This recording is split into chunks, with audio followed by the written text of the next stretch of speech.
یونان میں تارکین وطن کے کشتی حادثے میں مبینہ کردار پر مزید 7 افراد گرفتار۔ پاکستان میں حکام نے گزشتہ ہفتے یونان کے قریب تارکین وطن کی ایک کشتی کے ڈوبنے کے بعد انسانی اسمگلنگ کے ایک گروہ میں شامل مزید 7 مبینہ اہم افراد کو گرفتار کر لیا ہے۔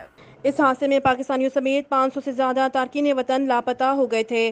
پولیس نے صحافیوں کو بتایا کہ یہ گروہ پاکستانیوں کو یورپ اسمگل کرنے میں ملوث تھا اور یہ گرفتاریاں گزشتہ 2 روز میں اسمگلوں کے خلاف حکومتی کریک ڈاؤن کے حصے کے طور پر کی گئی ہیں۔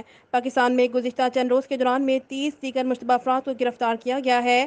پولیس نے بدھ کے روز بھی ملک بھر میں چھاپہ مارا اور کارروائیاں کیں تارکین وطن کی کشتی کے حادثے میں ملوث تمام افراد کو گرفتار کیا جا سکے۔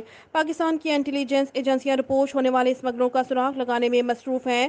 پاکستانی حکام کا کہنا ہے کہ بہتر زندگی کی امید میں یورپ کا خطرناک سفر کرنے کی کوشش کرنے والوں میں سے ہر ایک کو انسانی اسمگلروں کو $5,000 سے $8,000 تک رقم ادا کی گئی تھی۔